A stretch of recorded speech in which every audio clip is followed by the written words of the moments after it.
Di sini saya ingin berbagi inovasi yang sangat penting bagi sedulur semua dari apa yang sudah saya praktekkan ini.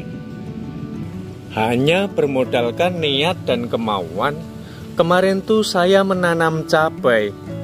Ya iseng-iseng lah gitu, siapa tahu kan. Malah nggak disangka setiap hari saya dapat memanen cabai lur. Jadi cabai ini tuh bisa untuk dijual, untuk dikonsumsi sendiri juga nggak akan habis setiap harinya. Langkah awal yang sudah saya lakukan tuh kemarin memanfaatkan bumbu cabai yang ada di dapur. Karena daripada busuk ya, akhirnya tuh saya belah dan saya tanam. Tutorialnya seperti apa? Ikuti hingga selesai ya dulur. Cukup mudah sekali. Kita perlu membutuhkan cabai-cabai sisa seperti ini ya dari orang rumah. Namun kita pilih terlebih dahulu yang berkualitas. Jadi yang berkualitas seperti ini, kira-kira dia belum busuk. Kering nggak apa-apa, kalau kering dia nggak apa-apa. Jadi karena nanti biji di dalamnya itu dia masih utuh. Tapi kalau blonyok alias itu berair, itu berarti di dalamnya sudah tidak bagus. Nah ini perlu langsung kita belah lur.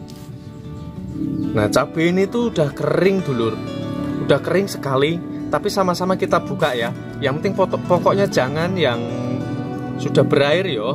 Tuh bijinya tuh masih banyak banget, masih bagus sekali. Nah ini tuh yang akan aku manfaatkan. Termasuk yang masih agak ini, wow, ini masih agak seger lur. Tuh bijinya banyak banget. Hanya bermodalkan kemauan, kita bisa panen setiap hari dulur. Buat dulur-dulur semua yang nggak memiliki lahan tanam, tenang aja, sobat dapat menggunakan ember-ember bekas atau mungkin kaleng-kaleng cat seperti itu yo. Nah ini tuh harus kita keluarkan terlebih dahulu biji-bijinya.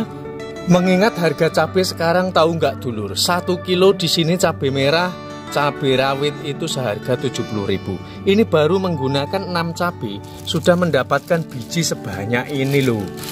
Yo langsung aja, ini harus kita lakukan penjemuran terlebih dahulu. Nah karena ini mumpung lagi panas, aku sekalian ini menjemur dengan apa namanya ini, pete Cina lur. Ini bibit pete Cina lagi aku keringkan. Kenapa harus dilakukan penjemuran? Karena untuk menghindari faktor pembusukan yang diakibatkan oleh jamur. Tunggu prosesnya hingga selesai, 3 atau 4 hari lamanya baru nanti kita semai yo. Setelah 3 hari lamanya dan kita pastikan kering, lalu bibit ini sudah siap untuk kita semaikan. Lalu persiapkanlah tanah yang gembur, yang mawur seperti ini ya. Dan kalau ada bisa dicampurkan dengan tanah bakaran dulur.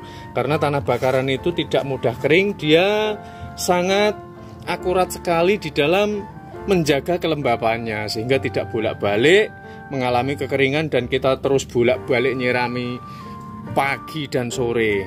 Nah setelah seperti ini kita perlu mengambilnya sedikit demi sedikit, lalu kita pastikan bahwa dia dapat merata ya, dapat merata seperti ini. Karena nanti kalau ngumpul di bagian satu tempat kayak gini, nanti akarnya itu jadi padanya tuh jadi sulit untuk dipindahkannya. Lalu kita mawurkan seperti ini. Kita pastikan bahwa ini tuh merata di bagian atas ya.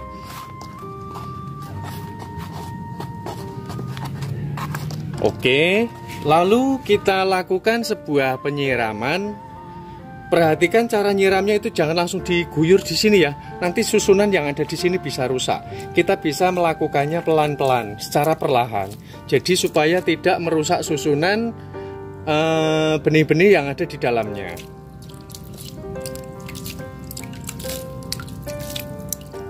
Oke, setelah kita pastikan dia memiliki kelembapan yang cukup, lalu kita taruh benih tersebut di tempat yang teduh terlebih dahulu. Dan untuk mempersingkat waktu nggak mungkin juga ya, karena aku sedang memberikan tutorial kalau kita nunggu dia sampai tumbuh. Nah seperti ini nanti tumbuhnya dulur. Aku udah praktek terlebih dahulu, makanya aku berani membuat tutorial. Ini juga sama. Ini saatnya aku memindahkan, karena di dalamnya ini aku tanam juga tanaman jahe dulur. Tanaman jahe ini di polybag bisa berbuah juga. Tuh sobat dapat lihat kan, dapat berbuah. Wah ada uletnya. Karena aku tidak mau nanti tanaman ini tuh berhimpit-himpitan, akhirnya tuh kalah salah satu ya. Cabai itu sangat rentan sekali, dia kalah sama jahe yang ada di sekelilingnya. Karena kalau jahe itu menang karena dia itu ada rimpangnya lur. Jadi dia pertumbuhannya itu, akarnya itu cepat banget untuk berkembang. Maka tanaman ini harus saatnya aku pindahkan. Lalu perhatikan bagaimana cara memindah tanaman cabai. Jangan dicabut seperti ini yo, nanti dia akan mengalami kelayuan. Sebaiknya lakukan pemindahan di pagi atau pada waktu sore hari ini lur. Ini langsung dicengkrem di bagian tanahnya, kita ambil berikut tanahnya. Tuh. Jadi akarnya agar tidak mengalami banyak putus ya. Tuh. Seperti ini cara kita memindahkan pohon cabai. Jadi baru kita taruh pada tempat yang kita inginkan. Kemarin di sini tuh tanaman cabaiku itu subur sekali dia hidup di sini ya. Karena dekat sekali dengan pembuangan saluran air, jadi memiliki kelembapan yang cukup. Maka untuk regenerasi aku tanamkan di sini lagi. Cara yang tepat yaitu adalah kita perlu menggemburkan bagian tanah kurang lebih sekitar 40 cm yo. Dengan kedalaman 30 cm saja sudah cukup. Kenapa harus kita gemburkan 40 cm di sekeliling dan 30 cm di dalam? Karena nanti agar akar ini mudah untuk berkembang. Akan lebih sempurna jikalau di sekitar areal akar itu dibungkus dengan sabut kelapa seperti ini. Teman-teman, sobat dapat menggunakan sabut kelapa atau mungkin ini batang pepaya yang sudah mati, dia menjadi serabut seperti ini. Dia akan mengontrol kelembapan yang ada di sekelilingnya dulur ya. Langsung kita taruh pada tempat yang kita inginkan dan lakukan sebuah pemendaman hingga pada pangkal batang lur. Jadi ini harus dipendam di dalam ya, kurang lebih sekitar 3 hingga 5 cm. Ini udah pasti dipastikan subur ya lur ya. Karena ini sabut kelapa atau pokoknya serabut ya, jenis apapun dari pepohonan juga boleh ya. Kita lakukan sebuah penimbunan. Ada baiknya jikalau kita mengurangi daun yang kurang sehat. Ini seperti ini kan ciri-ciri kalau pohon cabai itu rentan sekali dengan yang namanya penyakit bule atau daun keriting yo. Maka ini perlu kita ambil karena ini sudah memiliki ciri-ciri kuning. Sebab karena tadi tanaman ini berhimpit-himpitan.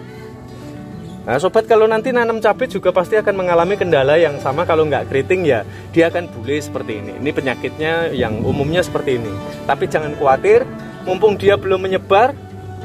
Kalau keriting ini bisa diakibatkan, ini bukan dari faktor hama tanaman saja ya, karena dia kurang nutrisi akibat berebut makanan di sekitar areal akar pada saat berfotosintesis juga bisa.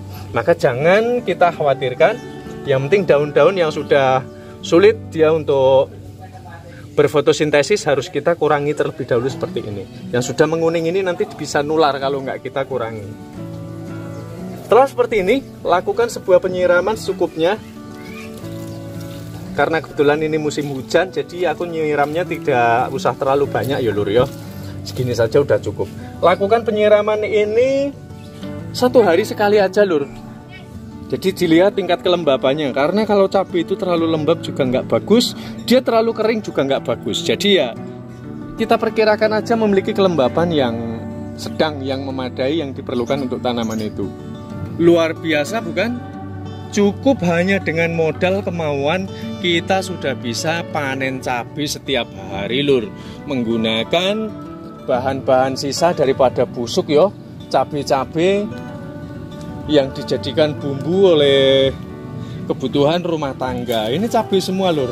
Terima kasih ya dulur, semoga inovasi ini bermanfaat untuk sedulur semua. Saya ucapkan matur suwun dan salam cinta tanaman.